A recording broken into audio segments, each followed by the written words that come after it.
Good morning, everyone. Welcome to the Pacific Northwest. It is about 7:15 in the morning. I don't know if you can see that kind of star lights coming up. I got to sleep in till about 6 a.m. this morning, which was really nice. That's like 2 hours later than normal. The bunny just ran that way behind the garage. So I don't even have to have my headlamp on walking out to the barn, even though sunrise isn't for another 30 minutes or so, is because the sky's clear, which is really nice. The rain is going to return later this week, maybe Tuesday, I think. So I'm on my way out to the barn to feed the horses. My name is Karina, and this is Vlogmas day 17. Been spending a lot of time with the horses lately, so you've gotten a lot of ducking under the fence, a lot of horse footage, and I will have some knitting footage for you later today. I realized I knit twice as much on one sock that I was supposed to, so we'll have to do some tinking back. Let's see where those horses are.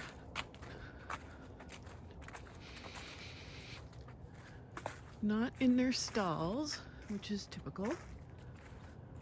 It's harder to see because I don't have my headlamp on, so I don't see their eyes. They could be up by the round pen, but they will likely come in for breakfast, undoubtedly. So I'm gonna get to it. Taking O for a walk on the tree farm. This beautiful view to Puget Sound, Olympic Mountains. There's Randy. And here's O. Jonesing for snacks.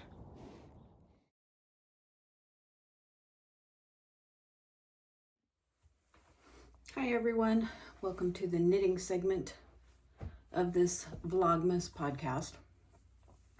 You will have seen some footage and a photo of the map of the walk that Odin and I took, and Randy went along, so that was super fun. I didn't bring any Advent knitting up with me because I think I mentioned earlier that I made a mistake on the Nutcracker socks MKAL with K. Jones, and I'm having to rip back. So I'm just tinking back actually because it's 8 rows, so, and it's a sock, so not a big deal, but I haven't made any other significant progress on any of the other projects that I showed yesterday. So I was going to show you a pair of hand knitted socks, which I've shown before because I believe these were the Sockoween socks for this year, made out of Freckled Whimsey self-striping yarn with the contrast colorway is Hagrid's Pumpkin Patch. I don't remember the name of the pattern, but it's one of K. Jones' patterns. If I think of it, I will link it in the show notes, but I highly recommend visiting the Bakery Bears website and looking at their selection of patterns. They're generally fairly affordable, like maybe around $4, or maybe that's £4. I'm not sure. So anyway, I just wanted to talk a little bit about our walk. I'm very conscientious that Odin has worked really hard the last 3 days, and when I went to get him this morning, he actually walked away from me, which is definitely an indication that he's had enough. But he willingly came up with me, got in the trailer, and then went on this walk, and we walked like 5.4 miles. And there was one fairly significant hill. And we took a break. I mean, he was starting to puff a little, so we took a little break, and he happily grazed for a couple minutes, and then we finished our walk. And when I went to put him back out in the pasture, he was eating hay and just generally acting normal for him. And then a couple hours later, I went out there to get something from the barn, and he was lying down sleeping. And I will put a picture of that at the end of this. He was lying down sleeping pretty hard, it looked like, and Bragi was being very responsible and standing in front of him and guarding him so that he could sleep. And I stopped long enough and far enough away to take a picture to not disturb him. So I know he's very tired. We are both going to get the day off tomorrow, although I have to do, Monday is my calisthenics day. So Odin is going to get the day off tomorrow. And one thing I realized today during our walk is that if you're a very responsible pet owner, you just have to be very conscientious of what your animals, how they communicate with you.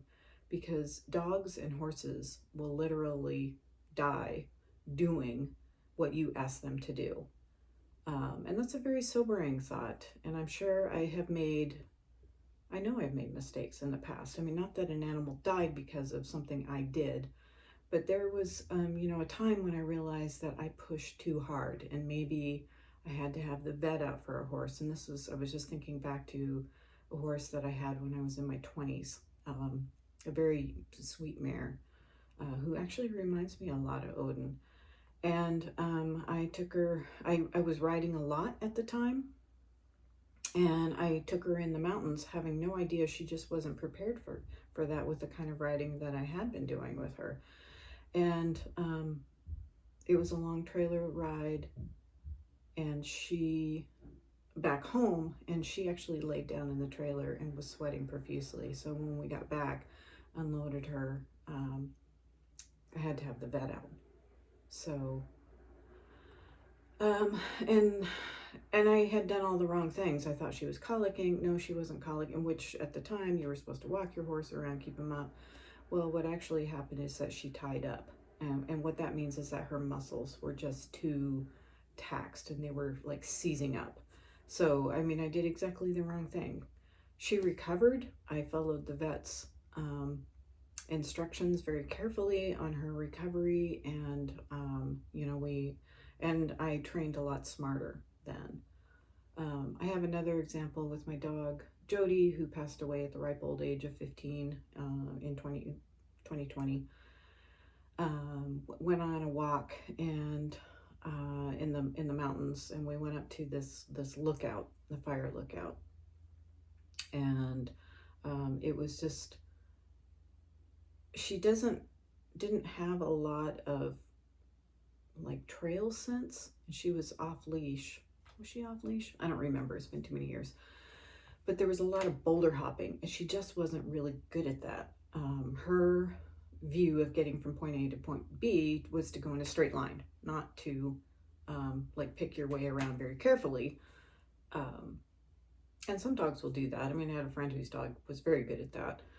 Jody was not. And she slipped and fell in a rock at one point. And thankfully she was close to me so I could grab her and haul her out of this, these are boulders. So if she would have fell down there, it would have been really difficult to get her out. I mean, it would have had to have a small person rope up and lower down in there to get her and extract her out. But luckily I just grabbed her, pulled her out, and she was clearly very panicked. She laid down like half in my lap, and we just had a good long relax moment and recovery. And I apologized to her and told her that I was sorry that I asked her to do this thing that was clearly out of her league.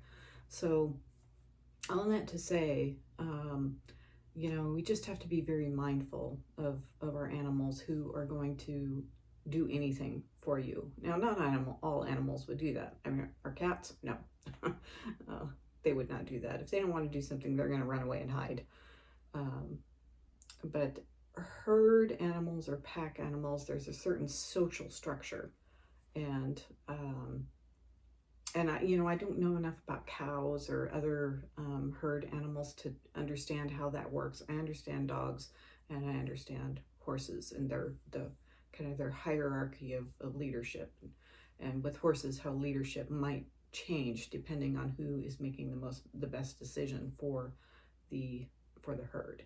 So with that in mind, if me as a herd leader, if I am going to have to continue to make very good decisions in order for Odin to keep trusting me. So like I said, he's going to get a couple days off. I'm not going to ask him to do anything very difficult, and probably until Friday. And, you know, we'll see about Friday. Friday is the Friday before Christmas, and we have a lot of family plans, so I don't know how much we're actually going to do. But I was glad I got to see him napping so soundly. So on that note, I apologize that there isn't a whole lot of knitting content. I hope to catch up on some projects and be able to show you some tomorrow.